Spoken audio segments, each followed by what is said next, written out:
Hey everyone, change out a carburetor on an Echo weed eater. Well, stay tuned and I'll show you how to do it. Now it's basically easiest to work on if you have a vise like this that has some jaws to where you can put the shaft in. Don't over tighten it, you don't want to crush the shaft, but you get it to where you can easily work on it. And in case you're wondering, this is an Echo SRM 225. Let's go ahead and remove the cover here. You'll see where it has the filter underneath it. The new carburetor. And I'm going to go ahead and replace all this stuff. This comes with two filters. Here's the carburetor, spark plug, fuel line, gasket. Come with some extra bulbs also. Okay, so I'm going to go ahead and back this bolt off right here and get the throttle linkage, get that loose. I'm going to take a T27. I'm going to go ahead and take the bolts out right here, or at least loosen them up. Now I'm going to go ahead and remove the fuel line on this side. Just pull both lines straight down on it.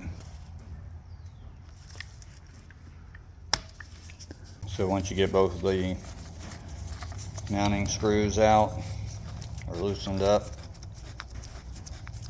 carburetor will come right off just like that. And you can go ahead and pull the air cleaner box completely off, back it out. Go ahead and take your rag and try to clean all the dirt and debris that's around the fuel lines right there, because you're going to be removing the fuel lines out of the tank to replace it with what's in the kit. And then just kind of clean off the debris. And once that's clean, you should be able to take a screwdriver and just kind of wedge it in there and pop the fuel line, the seal up from the tank. Once you pull that up, you should be able to pull the pickup completely out. Looks like this one's not going to want to come. It's probably been in there for a long time, so the end is swollen on it. Now if the end is swollen on here, or you can't get it to come through right there, then you're going to have to open up, take the fill cap off, stick your finger down in there, and work it out like that. And then go ahead and remove this part of the filter. Just move it off, or the pickup strainer. Just go ahead and remove that off. Don't let your spring go down in there. Take that spring off, and then you'll be able to remove your fuel line out just like that. So now you should be able to take your new line, and it should go right in. Push it off to the side, bring it over here, kind of turn it in the same direction that it came off, and just go ahead and press it down in there. I'm going to use this little tool right here to go ahead and help push it down in there. Dad, is someone here? Is anybody here other than us? No. The mom said that we had someone over. They just dropped off their vehicle. Oh. Once you get it started, then it should go ahead. Making a video? Yes, the video is on. Oh, so they can hear me? Yes.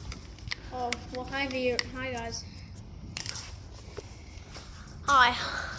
These are my new car keys. So yeah, let's get back to my dad's video. Alright, so once you get that in, peel the gasket off. Take your time so that it hopefully doesn't leave any residue on there. If there's some residue left over, then you'll have to clean it off. Alright, so I'm going to go ahead and put the fuel cap back on. This next step is kind of a multitask step. I've got the correct gasket that's going back on it, which is this one right here. It's going to go right there.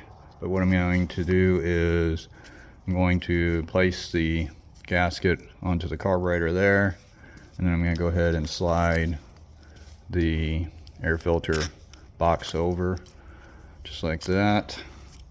And then I'm going to put the gasket onto the bolts right here, and that way it makes it easier for me to put the assembly back up here. So now I'll go ahead and put it back into the correct position right here.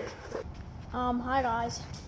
Okay, so I secretly started recording my dad scrapping something.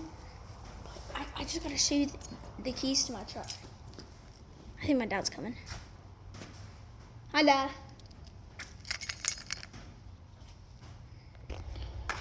So go ahead and tighten up your screws.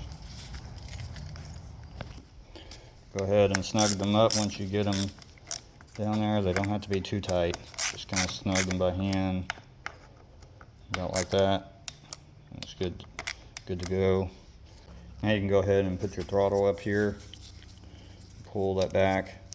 Just kind of put your line right down in there.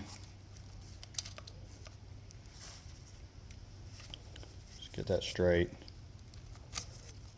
Once the line goes in there, well, I think that one's backwards, so just turn this around. You can take a screwdriver and turn it around, or do it with your fingernail.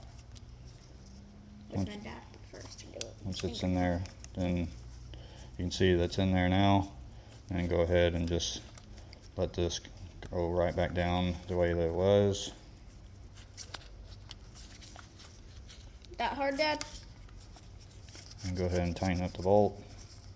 Dad, was that hard? No. It wasn't? Oh.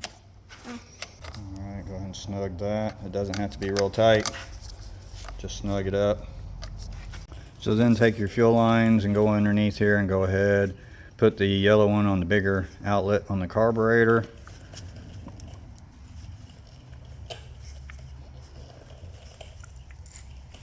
And then put the smaller one on the smaller fitting. One's the feed line, one is the return line.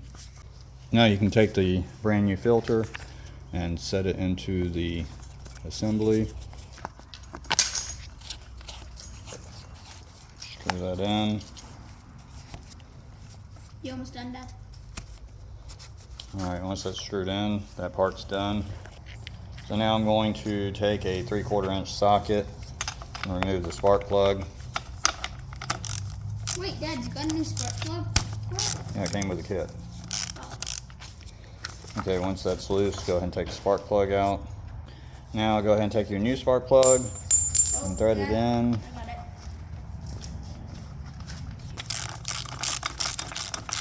This Already fell- gapped it. Dad, this fell on the floor. I know, already gapped it. Yeah, but it fell on the floor. Then put that back on there. I'm gonna go ahead and prime it. Alright, I'm seeing the fuel come up. Ooh, that looks cool. Kind of looks fun, like a squishy. I'm gonna turn on the choke, turn the throttle on.